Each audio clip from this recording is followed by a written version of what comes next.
ఉంటే ఒక నిండు ప్రాణం బతికేది. ఈరోజు ఆ కుటుంబానికి సింగాయిని తీసుకొచ్చి ఇవ్వలేడు కదా. ఆయనైతే చక్కగా ప్రయాణం అంతా చేసుకుని ఆ విగ్రహం ఆవిష్కరణ చేసుకుని మళ్ళీ ఇంటికి వచ్చి హ్యాపీగా కూర్చున్నాడు. 2 ప్రాణాలు పోయినాయి. ఆ 2 ప్రాణాలని తీసుకొచ్చి ఇచ్చేవాడు కాదు కదా. అంటే బయటకు వచ్చి ఒక అతను అంటాడు, ఎవడో మా కార్యకర్తే కదా చచ్చిపోయాడు. అరే మీ కార్యకర్త చచ్చిపోయిన మనిషి, అక్కడ మనిషి చనిపోయాడన్న సంగతి మీకు ఎందుకు గుర్తు రావట్లేదు? ఆ మనిషి చనిపోవడానికి కారణం ఆ నాయకుడే అన్న సంగతి ఎందుకు గుర్తు రావట్లేదు? మళ్ళా పైగా దాన్ని సమర్థించుకునే పరిస్థితి మనం అందరం కూడా చూస్తూ ఉంటే సమాజంలోని హింసను ప్రేరేపించే పరిస్థితి. ఎంత దారుణంగా హింసను ప్రేరేపిస్తున్నాడండి. అంటే ఒక నేరస్తు చాలా సందర్భాల్లో గౌరవ చంద్రబాబు నాయుడు గారు ఒక మాట అంటారు, సీఎం గారు ఒక మాట అంటారు, రాజకీయ ముసుగులో ఉన్న ఒక నేరస్తుడు. ఎస్, ఆ పదానికి ప్రాపర్ యాప్ట్ ఎవరంటే జగన్మోహన్ రెడ్డి.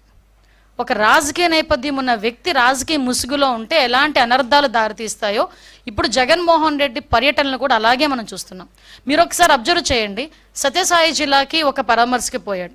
ఆ రోజు అలాగే హెలికాప్టర్ దగ్గర రచ్చ చేశారు వైసీపీ కార్యకర్తలు. తర్వాత హెలికాప్టర్ ఏదో పని చేయట్లేదు, ఏదో సాంకేతిక లోపం ఉందని బై రోడ్ వెళ్తూ ఓ పెద్ద రోడ్ షో చేసుకుని వెళ్ళాడు.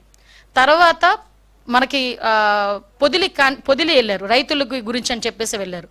ఆ రోజు అదే టైంలో జరిగిన కృష్ణంరాజు ఇన్సిడెంట్ సంబంధించి సాక్షి టీవీలో అమరావతి మహిళల గురించి తప్పుడుగా మాట్లాడారని అక్కడ పక్కన ఎవరో ఒక చిన్న ధర్నా చేస్తూ ఉంటే ప్లకార్డ్స్ పట్టుకుంటే వైసీపీ కార్యకర్తలు పోలీసులను కూడా రాళ్ళు ఇచ్చి కొట్టే పరిస్థితి కనిపించింది.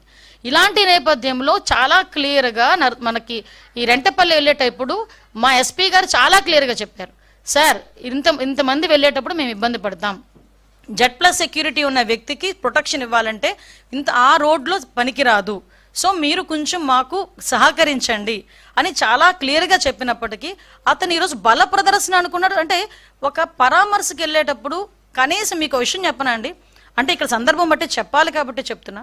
లోకేష్ బాబు గారు ఆయన రాజకీయంలోకి వచ్చి ఎన్ని సంవత్సరాలు ఉందో మీకు తెలుసు. ఏదైనా పరామర్శకు వెళ్ళినప్పుడు ఎవరైనా వచ్చి సెల్ఫీ అడిగితే ఏమంటారో తెలుసా ఆయన, ఇది సందర్భం కాదు బాబు సెల్ఫీ తీసుకోవటానికి, నేను వచ్చింది పరామర్శకి, నేను ఇంకేదైనా మీటింగ్కి వచ్చినా లేకపోతే ఇంకో ప్రోగ్రామ్కి వచ్చినా కంపల్సరీ సెల్ఫీ ఇస్తా అని ఏదైనా మామూలు ప్రోగ్రామ్కి వస్తే వచ్చిన ప్రతి కార్యకర్తకి కూడా 2000 మంది ఉన్నాయండి 3000 మంది నుండి సెల్ఫీ ఇచ్చి వెళ్తాడు. అది లోకేష్ గారి తాలూకా రాజకీయ పరిణితి.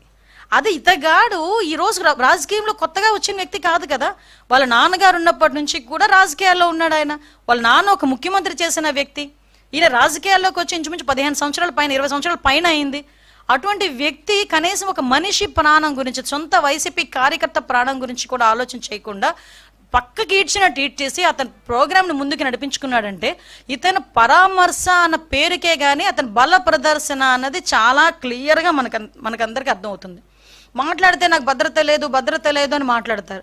మేము ఎంత క్లియర్గా Z+ సెక్యూరిటీ అనే పర్సన్కి ఎంత భద్రత ఇవ్వాలో అంత భద్రత కూడా పోలీస్ డిపార్ట్మెంట్ వాళ్ళు ఇస్తున్నారు. ఈవెందో ఆయనకి ఇచ్చిన బుల్లెట్ ప్రూఫ్ వెహికల్ కూడా ఆయనకి ప్రతిరోజు ఆయన దగ్గర ఉంటుంది. కానీ ఆయన ఎక్కరు బుల్లెట్ ప్రూఫ్ వెహికల్, మేము ఇచ్చిన వెహికల్ ఆయన ఎక్కరు, ఆయన సొంత వెహికల్లో వెళ్తానంటాడు ఆయన.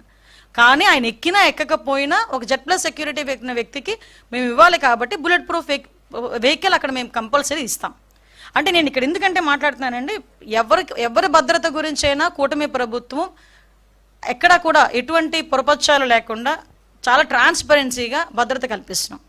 అయినప్పటికీ కూడా కావాలని విద్వేషాలు రెచ్చగొట్టేటట్టుగా మొన్న రీసెంట్గా ఒక పదం ఎవడో అదే రెంటపల్లి విషయంలోనే రప్పా అని చెప్పి నేనే మాట్లాడాను. నేను ఆ రోజు మాట్లాడినప్పుడు చెప్పాను, ఏంటి గొర్రెపోతుల్ని నరికినట్టు గంగమ్మ జాతరలో గొర్రెపోతులు నరికినట్టు రప్పా నరుకుతానని ఒకడు అంటే ఆ విషయం గురించి ఇలాంటి పత్రికా విలేకరులు ఎందుకంటే అలా తప్పేంటి అని అడిగాడంటే ఒకసారి అతని తాలూకా మానసిక పరిస్థితి ఒకసారి ఆలోచన చేయండి. నేను 2-3 సందర్భాల్లో నేను చూశానండి. ఈ మధ్య కాలంలోనే ఒకడు గొడ్డలి పట్టుకుంటాడు ఒక చేత్తో వైసీపీ జెండా పట్టుకుంటాడు. జెండా పట్టుకొని వాడు ఇష్టం వచ్చినట్టు వాడు మాట్లాడతాడు. ఒకసారి ఇక్కడ చూస్తే మీకు నేను తర్వాత పంపిస్తాను. మీకు ఒక పక్క నుంచి గొడ్డలి పట్టుకుంటాడు, ఒక పక్క నుంచి జెండా పట్టుకుంటాడు. వీడు మళ్ళీ వైసీపీ కార్యకర్త. ఇలాంటి వాళ్ళందరినీ అంటే రెచ్చగొట్టే పరిస్థితుల్లో ఇలాంటి వాళ్ళందరినీ కూడా ప్రోత్సహిస్తున్నాడు, హింసను ప్రోత్సహించే పరిస్థితి. ఇంకొకడు మీరేమీ చేయలేరు, ఏం చేస్తారు మేము చూస్తామంటాడు. ఒకడేమో నరికేస్తామంటాడు, ఒకడు కోసేస్తామంటాడు. ఇలాంటి వాళ్ళందరినీ ఎందుకు ఆ మాట మాట్లాడుతున్నారు అంటే తప్పేంటి అని అడిగాడు. సినిమా డైలాగ్ కదా తప్పేంటి, ఏ సినిమాలో నీకు చంపేసుకోవటాలు చాలా హింస చూపిస్తారు, ఆ హింస అంతా బయట చేస్తే తప్పు లేదా? అంటే మీ దృష్టిలో తప్పు కాదా అది? దాని గురించి ఎవరైనా మేము ఏదైనా పోలీస్ కేసు పెడితే అదేదో పోలీసులు హింసించేస్తున్నారు అన్నట్టుగా మాట్లాడే పరిస్థితి కనిపిస్తూ ఉంటే నిజంగా చాలా బాధ అనిపిస్తూ ఉందండి. రాజకీయాలు ఇలాంటి వాళ్ళు ఉండడం అన్నది అర్హత లేని పరిస్థితి. అంటే ఇలాంటి రేపు పొద్దున్న 2029లో మేము వస్తాము, ఇలాంటి హింసను ప్రేరేపిస్తామని ఇండైరెక్ట్గా సమాజానికి చెప్పే పరిస్థితి ఈరోజు జగన్మోహన్ రెడ్డికి ఉంది అంటే ఒక్కసారి రాష్ట్ర ప్రజలందరూ కూడా ఒక్కసారి ఆలోచించుకోవాల్సిన అవసరం కూడా ఉంది. దయచేసి నేను ఒకటే చెప్తున్నా, నేను మళ్ళీ చెప్తున్నానండి. ఈరోజు మేము ఇంకొక విషయం చెప్పాలండి.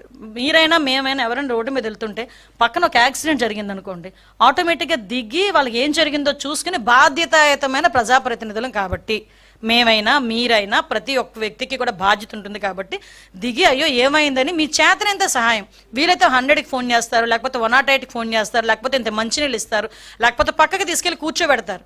ఈవెన్ మీకు ఎక్కడో ఒక వీడియో చూశాను, 2 వీలర్ మీద వెళ్తున్నావు, యాక్సిడెంట్ అయిన వ్యక్తిని పక్కన పెట్టి పోలీస్కి ఫోన్ చేసిన పరిస్థితి. అలాంటిది ఒక సొంత రీసెంట్గా చంద్రబాబు నాయుడు గారి కాన్వాయ్లో కూడా ఎవరొక యాక్సిడెంట్ అయితే బైక్ మీద పడిపోతే స్వయంగా ముఖ్యమంత్రి దిగి ఏమైందని కనుక్కొని వాళ్ళని హాస్పిటల్కి తీసుకెళ్ళిన పరిస్థితి. అదేవిధంగా మొన్న రీసెంట్గా నాదండ్ల మనోహర్ గారు అదే పరిస్థితి. నేనైతే 2-3 సార్లు నా కాన్వాయ్ ఆపి నేను చూసుకున్న పరిస్థితి. సవితమ్మ అదేవిధంగా ఒక ఆపిన పరిస్థితి. ఎమ్మెల్యేలు అయితే కోకొల్లలు.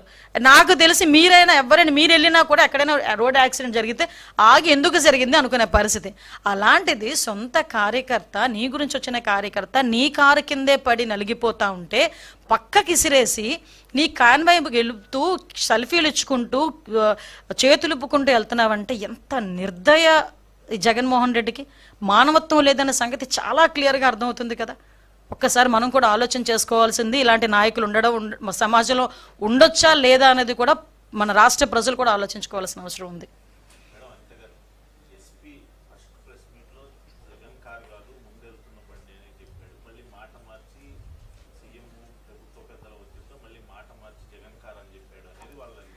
క్లియర్లీ ఇక్కడ మీరు ఒకసారి అర్థం చేసుకోవాలండి.